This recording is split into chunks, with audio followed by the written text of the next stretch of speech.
Hello दोस्तों, मैं हूं सुशील कुमार मिश्रा और मिश्रा फैक्ट में आप सभी का स्वागत है। आज हम इस वीडियो में देश तथा राज्यों को चलाने वाले बड़े बड़े नेताओं की एजुकेशन क्वालिफिकेशन की बात करेंगे।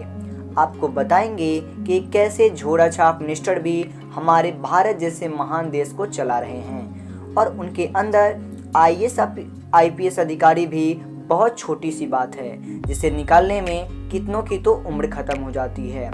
आपको बताएंगे कि कैसे राबड़ी देवी, जो मात्र 8वीं पास महिला हैं, उन्होंने कैसे बिहार जैसे बड़े राज्य को 8 सालों तक सीएम बनकर चलाया। वो तो चलो 8वीं पास भी थी, पर नरेंद्र मोदी जो हमारे वर्तमान पीएम हैं, उनका तो सभी डॉक्यूमेंट्स को ही फेक बताया गया है।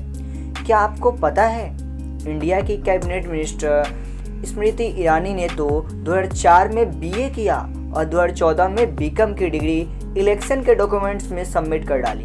मतलब जाली डिग्री देनी है तो कुछ भी दे दो। मतलब अपने यहाँ तो लॉ का कोई ये है ही नहीं। तो आप ही सोचो, इंडिया के लॉ बनाने वाले मिनिस्टर को मिनिमम एजुकेशन रिक्वायरमेंट क्यों नहीं है?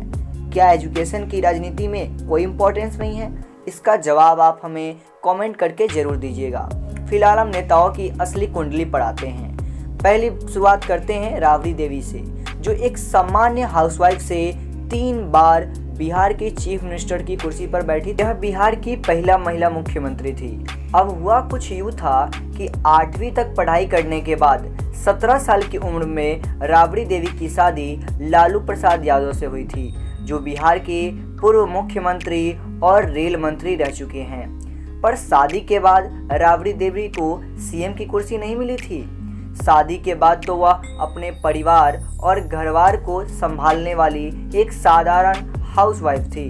लेकिन लालू के फोटो स्कैम और करप्शन केस में पकड़े जाने पर पावर हाथ से नहीं निकलने के लिए लालू साहब ने अपना दिमाग लगा दिया और अपनी पत्नी राबड़ी देवी को सीएम की कुर्सी को दे दिया। हालांकि इस पर कईयों ने सवाल उठाए, लेकिन राबड़ी देवी ने बिना सवाल जवाब किए सीएम की पदवी को अपनाया और 3 बार लगभग 8 वर्षों तक बिहार को लपेटती रही। अब इंडिया के सबसे famous politician PM Narendra Modi की बात करते हैं। इन्होंने अपने पॉलिटिकल कैरियर की शुरुआत 8 साल की उम्र से ही की थी।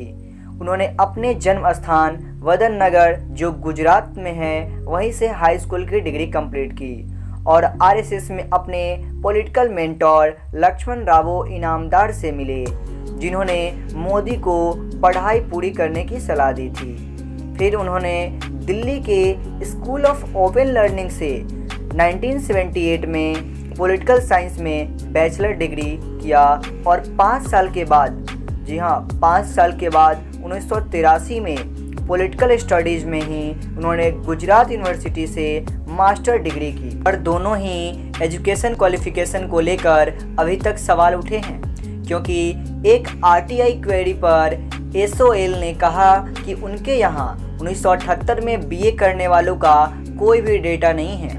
वहीं दूसरी तरफ गुजरात यूनिवर्सिटी के फॉर्मर टीचर जयंती भाई पटेल के हिसाब से पीएम के लिए मास्टर डिग्री के सब्जेक्ट 1983 में पढ़ाए ही नहीं जाते थे।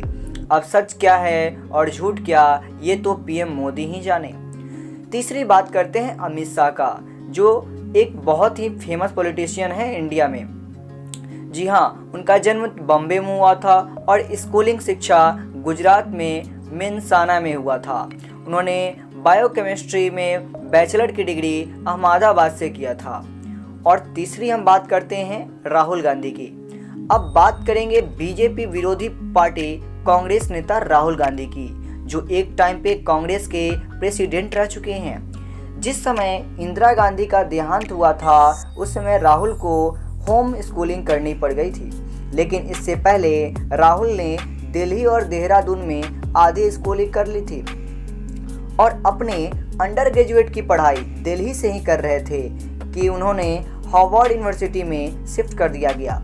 लेकिन वहां भी वह अपनी पूरी पढ़ाई खत्म नहीं कर पाए, क्योंकि राजीव गांधी के मरने के बाद सिक्योरिटी मेजर के चलते उनका नाम राहुल से राहुल विंसी रखकर उन्हें फ्लोरिडा के रॉलिंस कॉलेज में पढ़ने भेजा गया। उसके बाद वे ट्रिनिटी कॉलेज कैम्ब्रिज से एमए इन फिलोसफी में पढ़ने गए और अपनी पढ़ाई पूरी करके 2004 में पॉलिटिक्स ज्वाइन किया।